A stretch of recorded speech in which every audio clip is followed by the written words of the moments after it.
And welcome back to the future in space. We are visiting the fragmented sector where we are building up our little colonies. The last video, we laid out the foundation for our colony here. It is being built. You can see here you have time. Each time it passes this one here, and doot, doot, like that, signifies 1 day.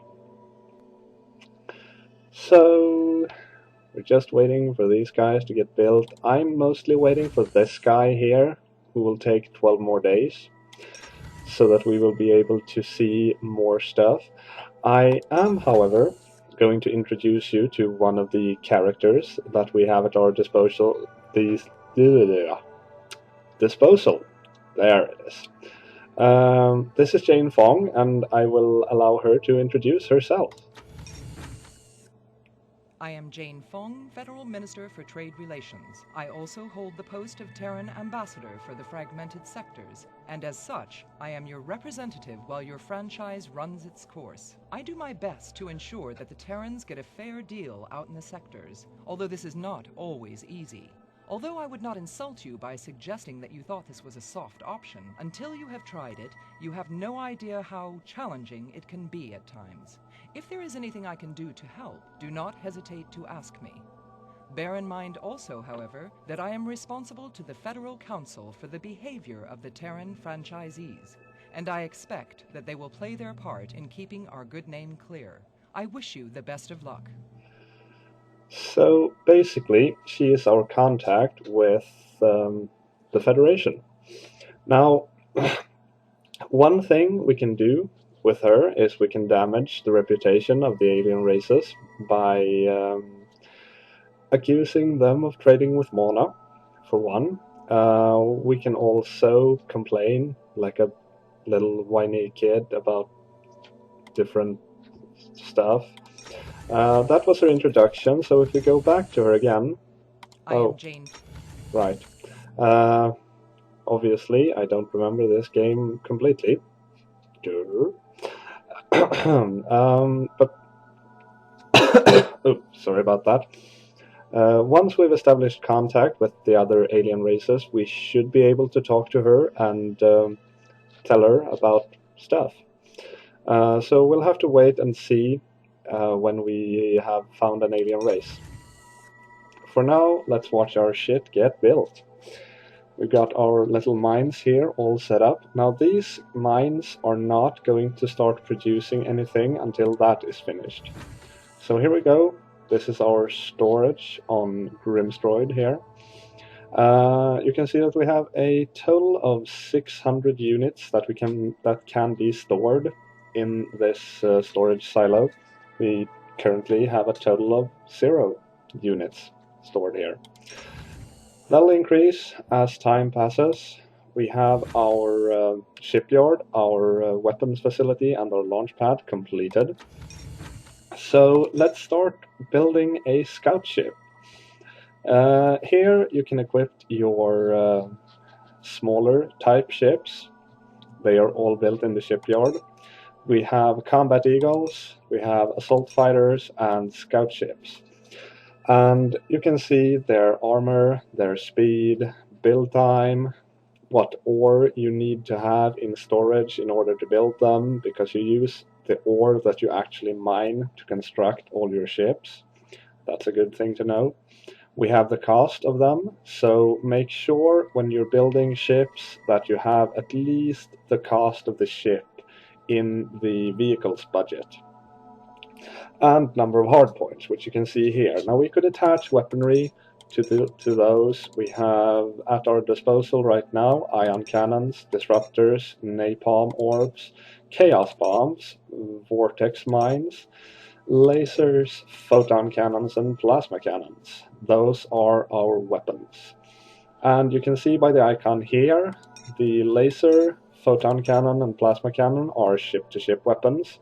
These will increase the cost. You can see the base cost here, and the modified cost in parentheses here, so that you know what it will cost and how much cost you have added to the ship by adding your different hardpoints, or weapons to the hardpoint, sorry. These things have different attack power. Obviously, the plasma cannon, being the most expensive, is the strongest, and the laser, being the least expensive, is the weakest. These, as you can see by the little icon here, are ship-to-surface weaponry. The vortex mine will create a tornado on the asteroid it strikes. Chaos bombs are your basic bombs. Napalm orbs, I'm pretty sure you can imagine what that does. Disruptors, basic ship-to-surface beam weapon, and the ion cannon, same there, basic ship-to-surface beam weapon. If we hit this key, we cycle through to defensive hardpoint attachments. These things, all of them, we need to buy from SciTech. What we have at our disposal right now is a shield times 10, times 20, and times 30. And what that does is if we add this X30 shield on here, it adds 30 to the ship's armor rating. We can remove that and it goes back down to 5, which is the base armor rating of this ship. A scout ship usually doesn't need anything like that unless you're planning on using the scout ship as an attack vehicle or as an additional target. If you're planning on making a fleet, you can have some scout ships in there with shielding, maybe, just to give the enemy some other objects to shoot at, which will save your actual combat ships for a little bit longer. Because as you can see, they are only half the price of the assault fighters, but the assault fighters cost less ore to make. So you could just as well use these. It's all a matter of preference. And if you want to, you can do the calculation on what 2 selenium per unit, if it's going to be worth it or not, which, whatever. I'm not going to bring out my calculator just for that. And then you have the Combat Eagle, which has 2 hardpoints and 20 armor. This one also has more armor. Just a good thing to note. It's also faster, even if it's by a small margin.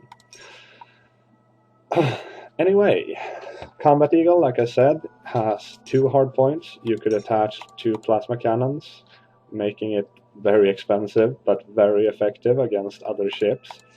Or you could attach 2 bombs to it, like that, and it will be extremely effective against ground targets.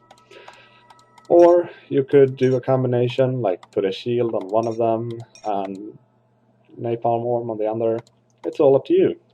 But enough of that. Scout ships it is, and I would like 2 of those. We have them queued up here. Here we can see that we need selenium and we are undermanned.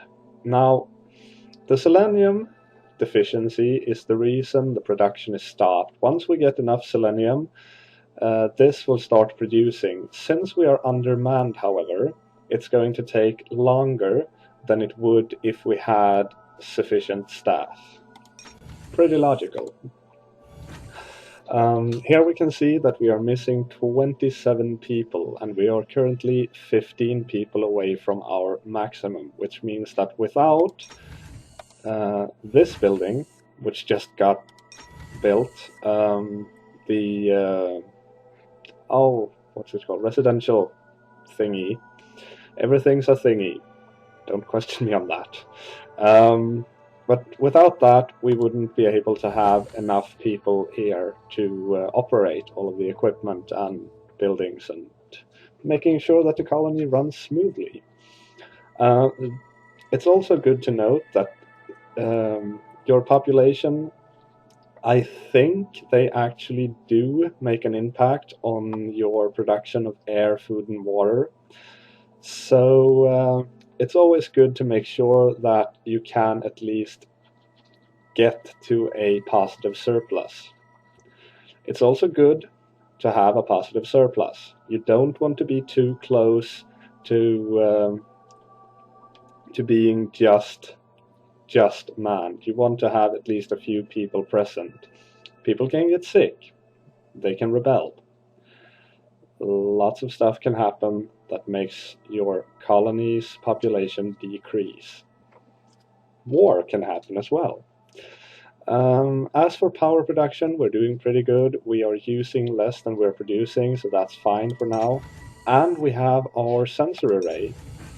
And as you can see, or would be able to see if the game had decided to start us somewhere other than right behind this pause thing, is that we can see 4 new colonies. So we can click this button to zoom into that, our colonies, asteroids.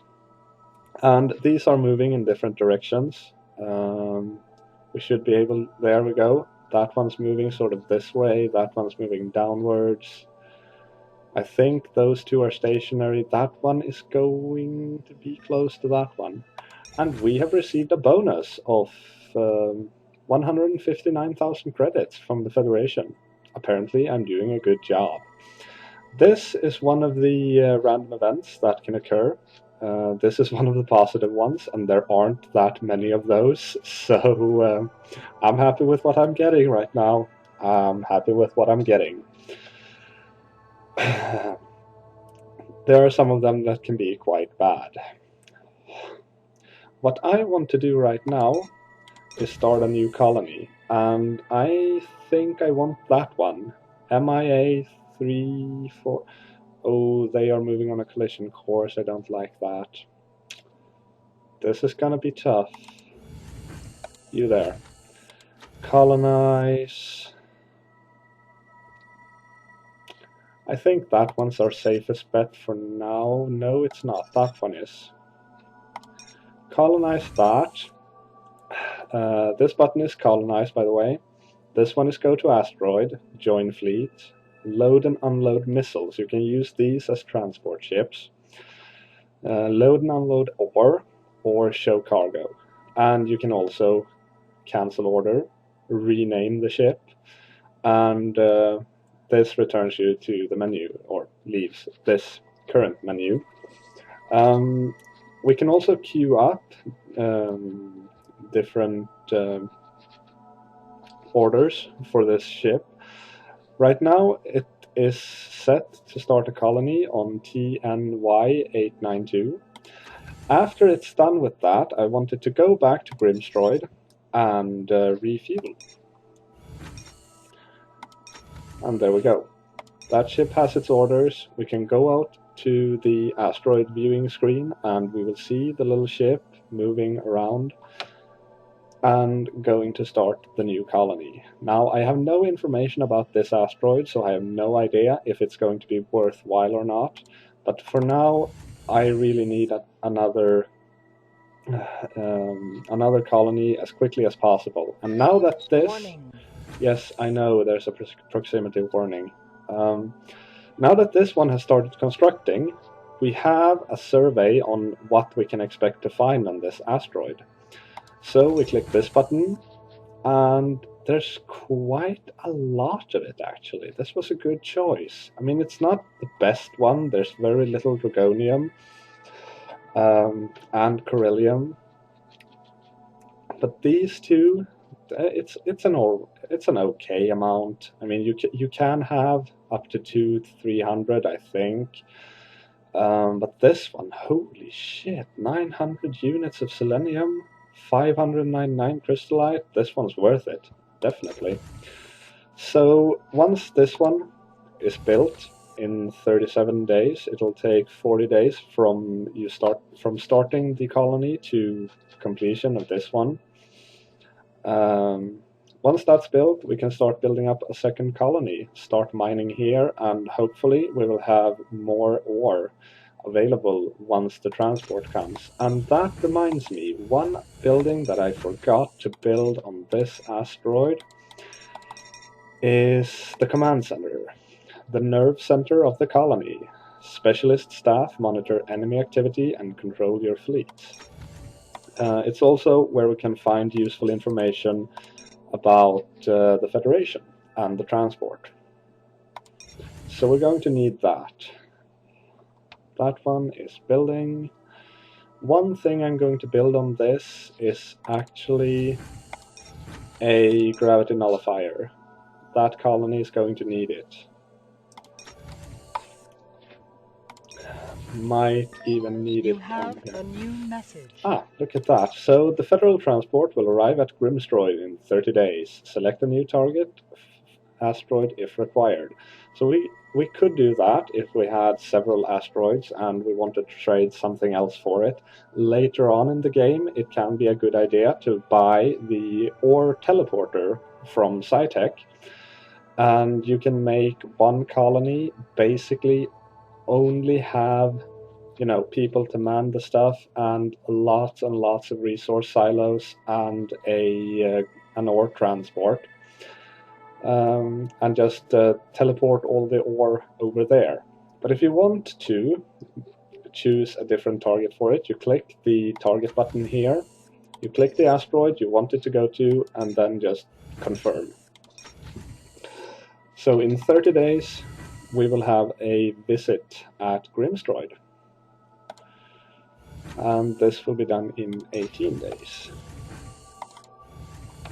Now, as you can see here, this is on the fast game setting, and I'm sure you can imagine later on when you've got lots of asteroids and many of them are demanding your attention at once, this can be quite hazardous, and well, both to the game and to your mental health, because it is going to stress you out quite a bit having it go this fast for extended periods of time in this game.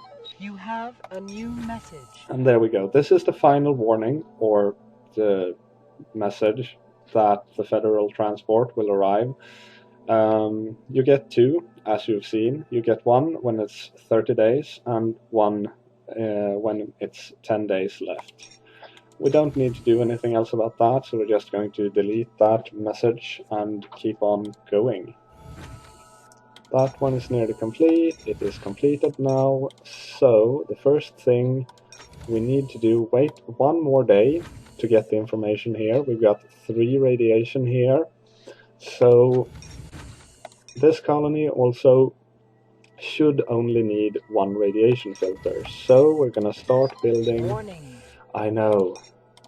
Hydroponics, I want this stuff up as soon as possible, since it's life support and all, and it's kind of important. But after that, I want you built as soon as possible. And I want housing, of course. I also remember I didn't explain what the Pleasure Dome and medical centers are for, or the security center, but I'm sure it's pretty obvious. The medical center makes sure that everyone is healthy and happy. Pleasure Dome is to make sure that people are happy. These are more important on colonies where you have a large surplus of people, but you're always going to need at least one on each colony. And I'm not entirely sure as to how many people each of these pleasure domes can handle or cater to, but I think it's somewhere in the region of 200 to 300 people, I think. I know it says how many in the manual. I haven't been able to find my manual, just the CD for this game. So I'm going to have to look that up, and you are going to have to look that up too. I think it's available on the internet somewhere, probably. But let's build a pleasure dome, a medical center, and a security center. Now the security center makes sure that our employees behave appropriately. I've had games where I forgot to build security centers, or I couldn't build them because I didn't have the money at the particular time, chose not to build them, and then forgot to build them. The result was that people on that colony decided to learn how to be hackers, and they pilfered half of my budget. That wasn't fun. And that is one of the mild things that can happen to you. They can decide to launch your missiles at your own colonies if you're unlucky. It's always a good idea to have a bit of security. Pro tip. Power is also going to be needed, so we'll place that down quickly here. We are going to need a bit of power here, at least, since we have the gravity nullifier there. That should do it, however, and it's time to talk to this transport. Here you can see how many days until departure. Here you can see the prices of all the ores. Now, these prices can fluctuate quite frequently, and later on in the game you can make a lot of money in just keeping track of these prices. The most goddammit, what's the word? The most important to keep track of course, is Acciyn and Nexus, because you're not going to find much of it. Nexus on one colony, if you are extremely lucky, you'll find 10 units. And with the price there, you can understand why you get so little of it.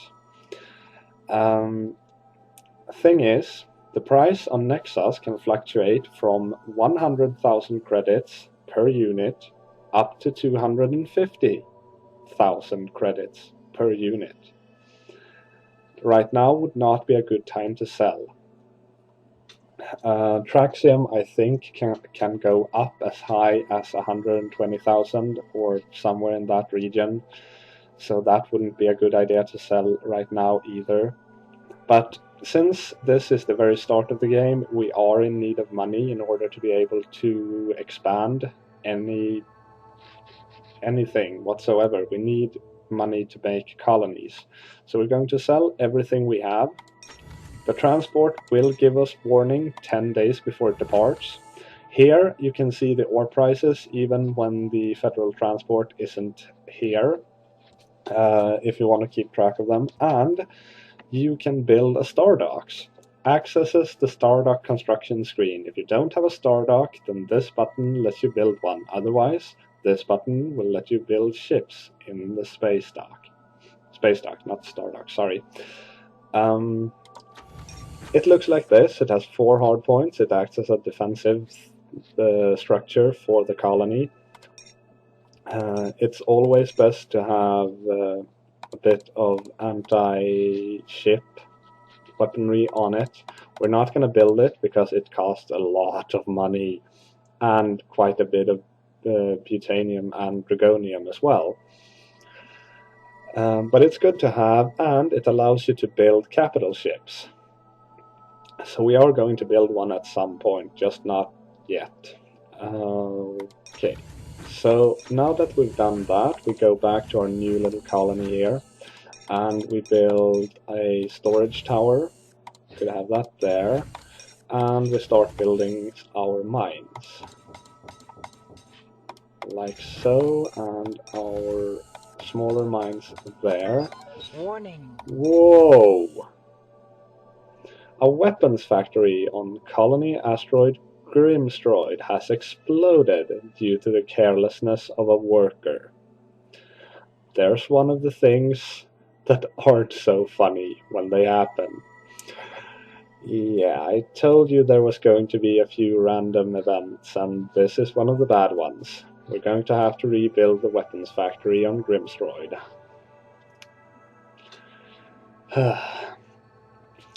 We also get this message here, telling us what blueprints have arrived when we bought them, just as a gentle reminder of what we bought. So, I need to go back to Grimstroid and rebuild the weapons factory. Build it there this time, and oops. And that'll be it for this video. So thank you for watching. Next time we will be doing some scouting and more colonizing, and trading with the Federation will be done for this time. So I hope you've enjoyed this series so far. I'm Acciyn, and I hope you will continue to enjoy the series. Have fun!